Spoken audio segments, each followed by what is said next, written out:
warahmatullahi wabarakatuh. Perkenalkan, nama saya Mawar Muslimah dan Nama saya Aulia Dewi Sabrina Alayubi dan Nama saya Siti Syawal Aulia dan nama saya Putri Jela Salsabila. Nama saya Rahmat Daria dari Perkenalkan, nama saya M. Mustafa dari di daerah sini apa saja jenis-jenis pelanggaran pemilu yang paling umum?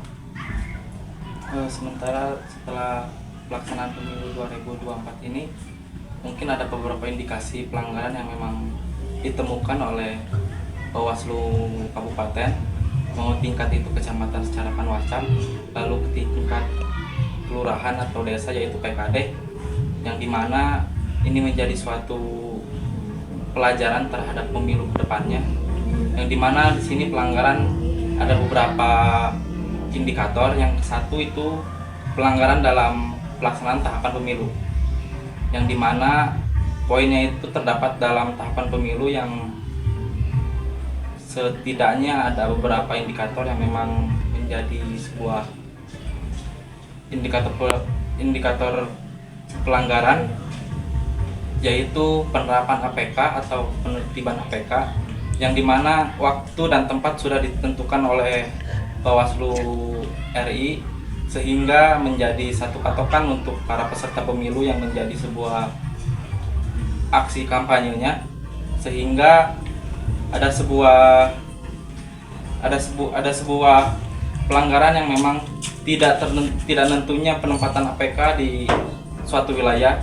Contoh, penerapan APK itu dilarang di instansi pendidikan, tapi nyatanya banyak sekali depan sekolah, depan dinas pendidikan ataupun ranah SMA, SMP itu ada baliho-baliho tentang APK pemilu, yang dimana menjadi suatu pelanggaran yang memang sangat krusial.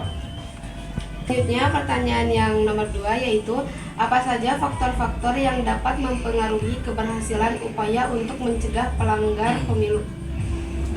Pertama, dalam mencegah pelanggar pemilu itu ada satu teknis atau satu cara yang memang menjadi acuan terhadap para pengawas di tingkat kota maupun kabupaten, yaitu secara untuk menyadarkan masyarakat terhadap meleknya pemilu dan pentingnya pemilu, lalu menjadi satu keberhasilan dan bersihnya pemilu di 2024 ini, khususnya yang sudah terjadi. Namun jadi satu acuan juga untuk masyarakat yang memang harumrah terhadap masyarakat yang awam, tidak mengetahui terhadap pelanggaran pemilu dan tidak acuh terhadap apa yang menjadi kesalahan dalam pelaksanaan pemilu. Satu-satu cara untuk mencegah terhadap pelanggarannya pemilu itu yaitu runtutan daripada teknis kerja pengawas kepada masyarakat untuk melaksanakan BIMTEK terhadap apa yang menjadi pentingnya pencegahan pelanggaran pemilu itu, sehingga masyarakat paham akan menjadi satu acuan untuk tidak dilakukan terhadap yang menjadi kecederaan pemilu di 2024 ini. kapan pelanggaran pemilu itu terjadi? Pelanggaran pemilu itu terjadi kerap kurun waktu daripada sudah masuk tahapan pemilu.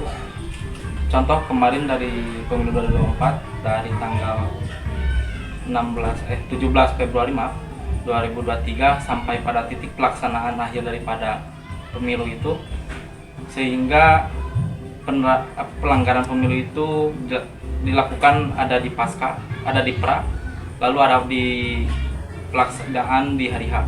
Contoh satu hal, di pelaksanaan hari H itu bisa pelanggaran pemilu itu contohnya jenis pelanggaran pemindahan suara. Lalu pra untuk pelanggaran di pemilu itu bisa disimpan di pada penerapan APK seperti tahapan yang memang di tengah-tengah, jadi masa momen kampanye, lalu di pasca sesudah pelanggaran pemilu itu menjadi satu indikator, yaitu di mana penghitungan suara dilakukan oleh kecurangan oleh penyelenggara pemilu. Tapi maaf, disclaimer, tidak semua penyelenggara pemilu seperti itu, tapi ada beberapa indikator yang memang sebagai survei nasional itu ada.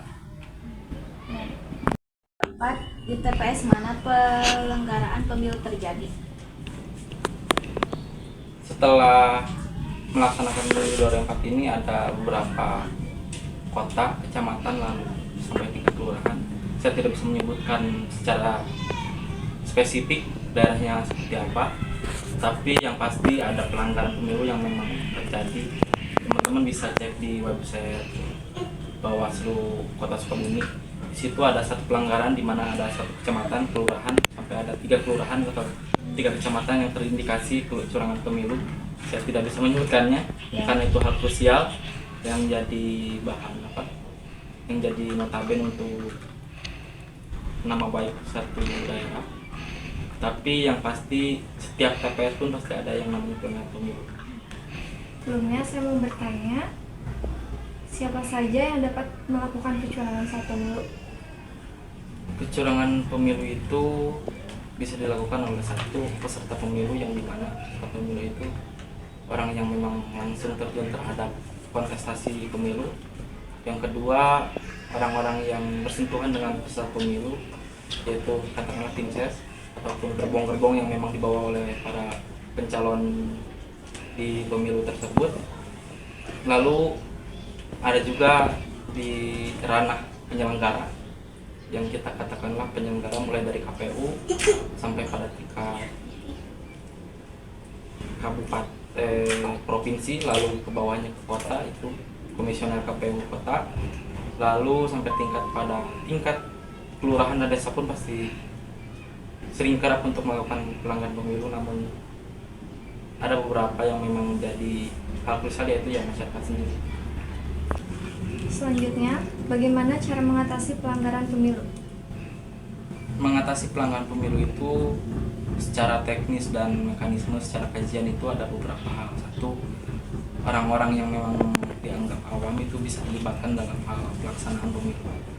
Katakanlah ada beberapa tahap, yaitu dari tahap KPPS, dari penyelenggara, dari pengawas pada PTPS yang menjadi pengawas, dari pengawas sampai mulainya pemilu sampai pada titik selesainya penghitungan suara sampai pada gembok kotak suara itu dikunci kembali. Lalu di mana menjadi acuan juga masyarakat bisa mendengarkan dan apa yang menjadi satu kajian tentang pelanggaran pemilu, mau itu di ranah KPU, mau itu di ranah Bawaslu sebagai pengawas. Ingin menanyakan mengapa pelaku tersebut melakukan pelanggaran pemilu. Secara indikasi pelanggaran pemilu itu dilakukan secara ada yang secara tidak sadar, ada yang secara tekanan atau tidak. Dimana kita lihat lagi pelanggaran pemilu itu jadi seperti apa. Kalaupun orang yang melanggar itu terhadap pelanggaran yang menjadi kode etik seperti pemindahan suara dalam penyelenggaraan ataupun penggelapan suara di satu TPS, itu bisa dilakukan dengan hal yang secara sadar, secara paksaan tidak, karena kepentingan yaitu kepentingan untuk memenangkan satu calon yang memang dia usung.